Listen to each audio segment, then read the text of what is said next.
Salut les amis, salut la famille, j'espère que vous allez bien. Alors après Back to Africa, j'imagine que tout le monde est au taquet pour aller investir au pays. Plus besoin de présenter Back to Africa. Franchement, tout le monde qui suit Philippe Simon doit normalement être au courant de ce que c'est ce ce grand événement qui se déroule chaque année, hein, je pense, hein, si je ne m'abuse. Si je me trompais, s'il vous plaît, reprenez-moi, je crois que c'est chaque année que se passe cet événement au Palais des Congrès de Paris. Alors, je me permettrai de faire un petit aparté pour cet événement-là, peut-être dans cette vidéo plus loin. Puisque tout le monde est donc au taquet, j'imagine, hein, pour retourner faire les affaires au pays, je viens dans cette vidéo attirer votre attention sur plusieurs éléments avec un cas concret à l'appui, car comme vous le savez, oui, on vous présentera le retour au pays comme si c'était un miracle, comme si ça se fait pling, allez, tout le monde peut retourner au pays et tout le monde peut aller faire les affaires et tout le monde peut avoir un succès phénoménal. Rassurez-vous, je ne viens pas contre-courant, mais je viens plutôt appuyer cette vidéo de plusieurs exemples qui ne sont pas toujours le cas. Si c'est la première fois que tu es ici sur les conseils de Bellamina, on est focus sur les escapades, sur la famille, sur l'entrepreneuriat, sur le business, hein, sur le spirituel également. Donc, on aborde tous ces éléments-là, tous ces sujets-là qui peuvent être un plus pour des personnes qui suivent cette chaîne. D'ailleurs, si tu ne la suis pas et que tu es juste de passage, je t'invite immédiatement, donc du coup, à pouvoir t'abonner et à commenter, hein, parce que je m'attelle à répondre s'il y a besoin pour les personnes qui posent des questions ou alors qui commentent simplement. Les commentaires sont ouverts à cela. Donc, je t'invite à t'abonner et en plus à partager la vidéo, hein, à la fin. Il suffit de voir l'engouement que porte l'événement Back to Africa pour voir combien de personnes de la diaspora africaine sont vraiment intéressés à ce retour en Afrique. Il se pourrait que l'événement de Back to Africa de Philippe Simon a généré plus de 4000 personnes qui se sont déplacées pour aller voir cet événement. C'est quand même pas mal. Et d'ailleurs, ici, je voudrais tirer un chapeau à Philippe Simon. C'est véritablement là un acteur incontournable dans la scène business d'investissement au pays dans le monde, je dirais dans le monde. Dans le monde, dans le cadre de la diaspora africaine ou alors dans le cadre africain. Donc, je voudrais ici lui tirer un chapeau. Franchement, bravo, félicitations Philippe Simon pour tout ce que tu fais. Et j'ai beaucoup de respect pour tout ce que tu fais. Et je voudrais simplement ici venir pas à contre-courant, mais avec des exemples précis. C'est-à-dire que ce n'est pas parce qu'on va vous dire retourner au pays pour si ça, que ça sera facile. Ça n'est pas toujours facile. Le cas dont je vais vous parler, que je vais vous présenter dans cette vidéo, est un cas palpable. Je vous en ai déjà parlé dans d'autres vidéos. Je vous ai également à plusieurs reprises parlé de mon propre cas. Là, c'est dans le cas de la gestion à distance ou alors de la gestion immobilière sur place même, de la construction Vous pouvez aller dans les anciennes vidéos de cette chaîne où je vous parle de ma propre expérience qui est une expérience somme toute très intéressante qui pourra également vous ouvrir les yeux. Ça ne sera pas facile. Ça ne sera pas facile. Donc, il ne suffit pas de Back to Africa où tu vas assister à 2 journées plénières de formation pour te dire, ça y est, je suis prêt, je suis prête, je peux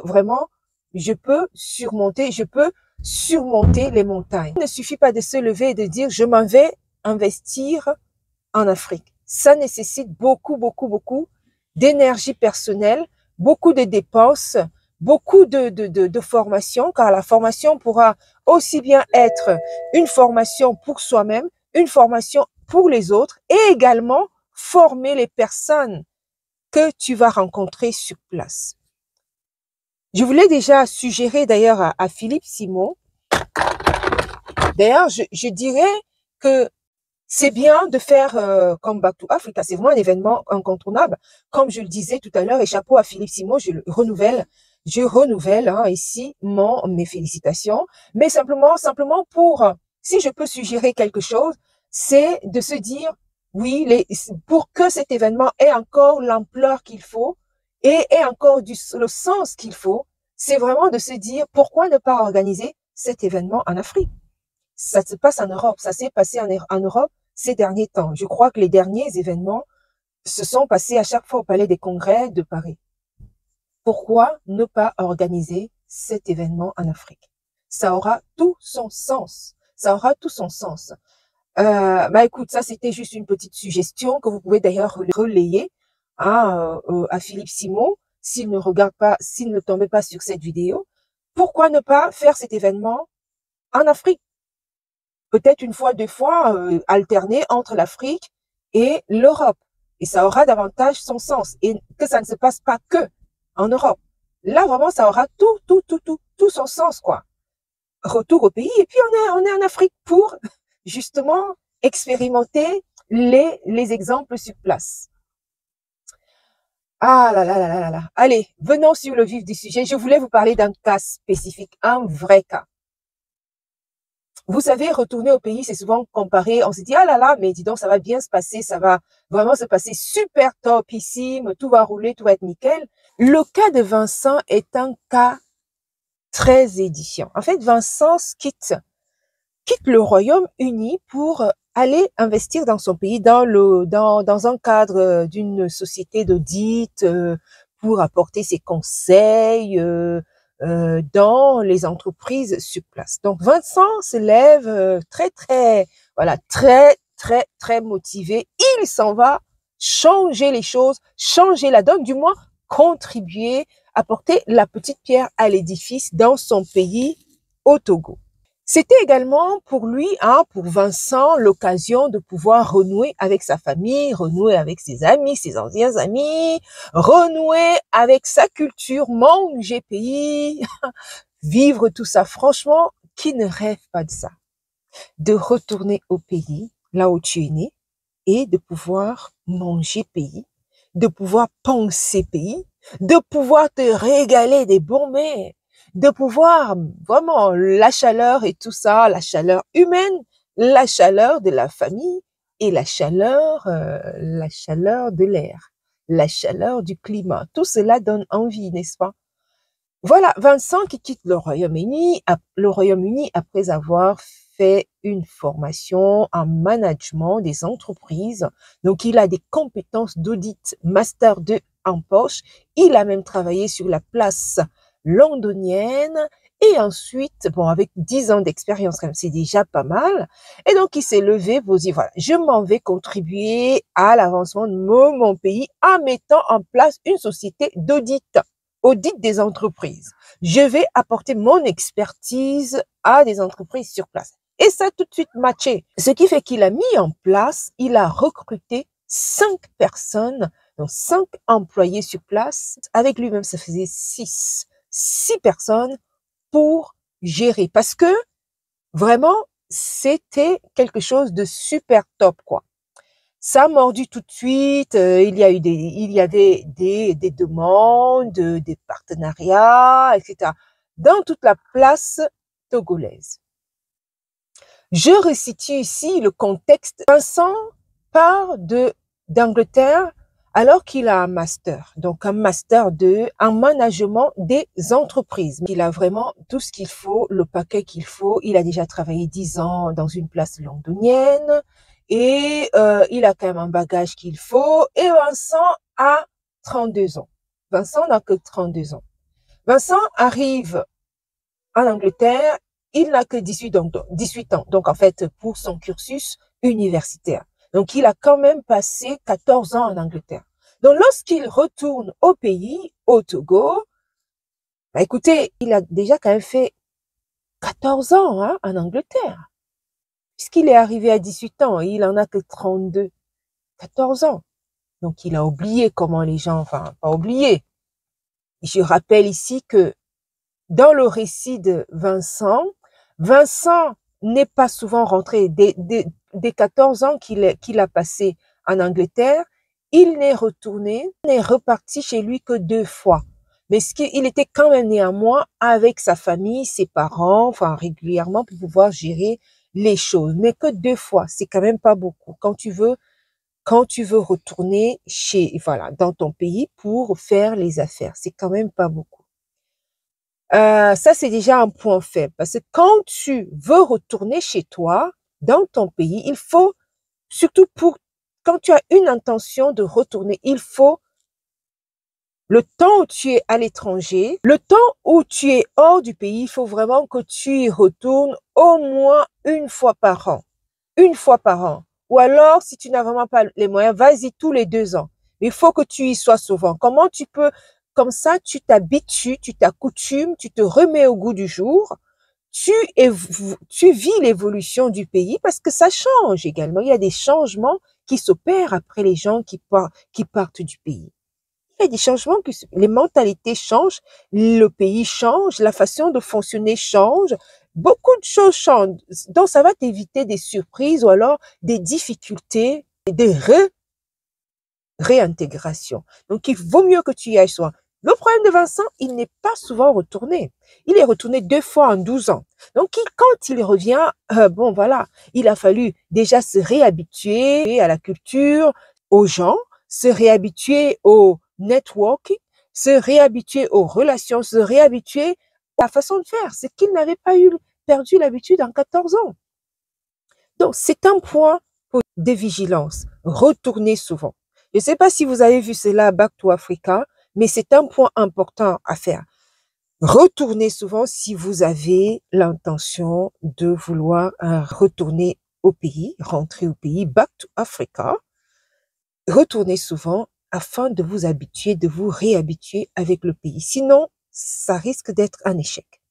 Le cas de Vincent, donc revenons dans le film. Voici les difficultés auxquelles Vincent s'est confronté une fois qu'il est arrivé sur place. En fait, pour vous dire clairement, Vincent me dit que il n'a pas, donc, puisqu'il n'est pas souvent rentré, il est rentré 2 fois en 14 ans. Il arrive sur place, il embauche 6 personnes. Et les difficultés auxquelles il a été confronté, franchement, c'était simplement des difficultés c'est simplement, voilà, tellement frappant. Donc, parfois, il arrivait, donc on met un projet sur la table, et voilà, les gens ne pensent qu'à eux. On va parler des retards, c'est-à-dire du manque de considération même de l'employé, du manque de considération de l'entreprise. Les gens, il me dit qu'il a à plusieurs reprises surpris ses employés en train de surfer sur Internet, même quand ils avaient des choses à faire. Bien sûr, surfer sur Internet, tu peux le faire de temps en temps. De toute façon, on y vit. Déjà, tout le monde a Internet, enfin, à tout moment, donc, tu travailles avec Internet. Donc, voilà, il faut que tu peux facilement aller chercher un truc sur Internet. Mais ils y passaient des heures au point d'oublier leur propre travail. Ça, c'était la première chose qu'il a remarqué sur place. Et c'est d'autant plus frappant que ce travail-là nécessitait absolument Internet. Donc, il ne pouvait pas faire sans. Si c'est une entreprise d'audit, c'est-à-dire qu'il apporte ses connaissances et conseils à d'autres entreprises. Donc, Vincent avait mis en place un certain système de coordination de projets et de pilotage. Mais il se trouve que les personnes qu'il avait embauchées avaient tous également des bons bagages intellectuels. Mais il se trouve quand même que à chaque fois qu'il y avait un projet à coordonner ou à piloter par ses collaborateurs, Vincent se retrouvait encore à lui-même faire le boulot parce qu'ils en étaient incapables. Ils étaient incompétents malgré leur licence, malgré leur master, malgré même certains des doctorats. Ils étaient incompétents. Et à chaque fois, il fallait que ce soit lui-même qui se mette encore à peaufiner le travail qui leur avait été donné. Il était au four et au moulin. Il ne pouvait pas tout faire. Je veux dire, attends, sinon tu les embauches, pourquoi? Si c'est toi-même qui dois maintenant venir tout faire à leur place, bien que tu vas les motiver, faire, tu les éduques, tu leur donnes les techniques, tu leur donnes enfin, tu leur montres le travail, ils n'y arrivent pas. C'est là où je me suis quand même posé la question, attendez, tous ces diplômes-là qu'ils disent avoir, parfois, on retrouve quand même certains diplômes qui sont parfois, qui sont un peu des diplômes de complaisance, hein.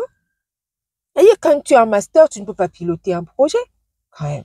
Avec un master, surtout en management des projets ou en management des entreprises, tu peux quand même piloter un projet. C'est pas sorcier quand tu as un master. Même en licence, déjà, tu peux piloter un projet. Encore plus quand tu as un master. Master, tu es déjà dans le niveau pré-recherche. Déjà, un master 2, tu fais beaucoup de recherche.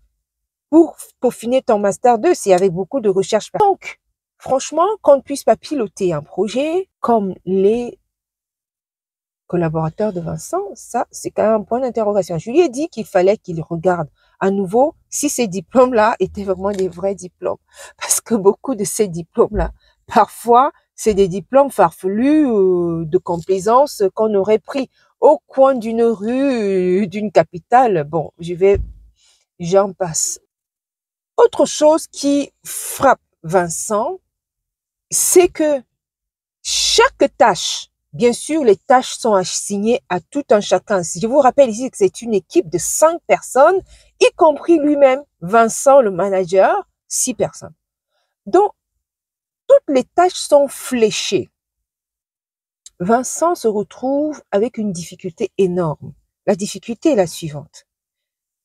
Il s'est rendu compte que chaque exécution de tâche, pour pratiquement tous ses collaborateurs, était faite de manière bâclée, sans soin. C'est c'est plutôt grave, ça, là. Parce que je vais vous dire, avec une expérience également en management des entreprises, management de projets, si on est dans le bâclage, on court droit vers le mur. On court droit vers le mur. Si on est, je répète, si on est dans le bâclage des tâches en management des entreprises, on court bien tout droit vers le mur. Parce que quand tu te dis expert en audit, tu dois pouvoir aller dans les détails parce que tu vas contrôler, tu vas contrôler le travail des autres. Tu vas proposer des conseils, tu vas réinitialiser parfois certaines entreprises dans tous les fonctionnements, à tous les niveaux possibles, que ce soit ressources humaines, que ce soit comptable, que ce soit financier, bien sûr financier, comptable, ressources humaines, qualité, leadership, communication, organisation, etc. Si toi-même, tu n'es pas calé ou que tu bâcles ton boulot, ça sera compliqué de sortir les indicateurs qu'il faut pour pouvoir aider ces entreprises en audit, ou alors vraiment de pouvoir entrer dans les détails de ce que eux ils font si tu fais ton travail de manière bâclée. Donc, généralement, il me raconte que ses employés étaient dans du bâclage. Dans du bâclage. Oui, bâclage continuel. Bâclage continuel. Ce qu'il a également remarqué, c'est que les gens, ils passaient le temps à, voilà, là par contre, bon, on peut trouver ça partout, à s'occuper de leurs propres intérêts et à privilégier leur propre bien-être personnel que de privilégier l'entreprise. J'ai rappelé à Vincent que il était important de former ses employés et surtout de les éduquer à l'entreprise, c'est-à-dire à l'ADN même de cette entreprise. Parce que si tu n'éduques pas tes employés à l'ADN de l'entreprise, ça va être compliqué. Il faut que vous puissiez parler le même langage. Il faut que tu amènes tes employés à pouvoir te dire que nous courons vers le même but. Si ça marche pour l'entreprise, ça va marcher pour vous. Il faut arriver à leur donner une vision globale de l'entreprise en sorte qu'ils se sentent également impliqués, récompensés quand l'entreprise marche bien. Pour cela, il faut que tu arrives vraiment à leur montrer l'importance de s'intégrer globalement, totalement dans le succès de l'entreprise parce que ça sera également leur succès. Parce que si l'entreprise échoue, eux également, ils vont échouer, ils n'auront pas de salaire. Il faut pouvoir leur donner cet intérêt-là, l'intérêt global de l'entreprise, de ce qui s'y passe. Et les former à intégrer que si cette entreprise marche, c'est eux qui ont gagné. Si l'entreprise a un succès, ça sera leur succès à eux. Par des formes de primes, des récompenses, des choses comme ça. Ça va davantage les motiver. Il faut vraiment les former. Parce que si ceux-là qui ont des masters, des doctorats n'arrivent même pas à implémenter un projet, à mettre en place un pilotage de projet, mais c'est quand même grave. Donc, il faut vraiment les former avec d'autres méthodes. Pas seulement lorsqu'ils ont échoué une tâche ou quoi que ce soit, mais vraiment créer des séances de formation. Leur montrer concrètement comment se passe telle ou telle exécution de tâches. Un management opérationnel, c'est-à-dire que tu sois vraiment capable de manager les choses de façon concrète. Pas juste parce que voilà, il faut le faire, oui, je le fais, bon, c'est pas très important. Non, non, il faut vraiment que ce soit quelque chose où ses employés se sentent impliqués. C'est vraiment frustrant pour lui, mais il a quand même réajusté les choses en mettant en place tout ce que je lui avais dit et voilà, tout a plutôt l'air de bien rouler aujourd'hui, car il a mis en place des séances de formation pour ses employés. Et il est un peu plus rigoureux vis-à-vis de ses employés, en surveillant de façon globale, en réévaluant leur travail de façon rapprochée. Voilà, les amis, si vous êtes arrivés jusqu'ici, jusque là, l'instant précis, je vous remercie et je vous dis donc, n'hésitez pas à regarder les autres vidéos qui parlent de ce sujet. Je suis un peu plus focus sur ces dernières vidéos, sur vos business, sur comment mettre en place des projets, comment mettre en place le management, etc. Car je suis experte en management de projet.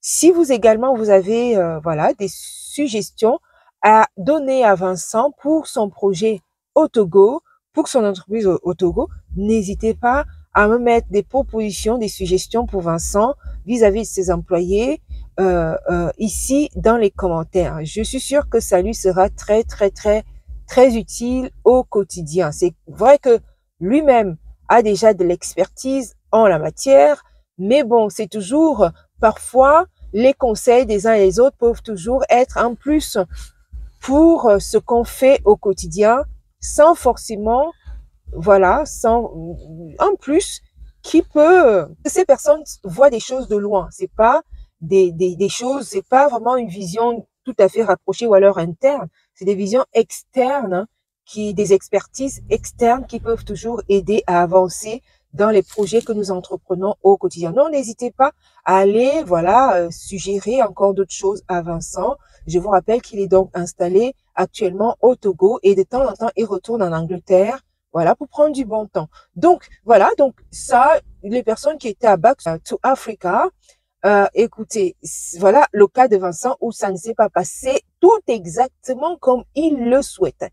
Mais bon, il s'est réajusté, donc, s'il vous plaît, sachez que ça peut également vous arriver. Si vraiment vous voulez retourner faire les affaires au pays, sachez que vous devez peut-être voir les choses autrement et que ça ne sera pas à tous les coups un gros succès. À très bientôt à une autre vidéo. Que Dieu vous bénisse. Ciao, ciao.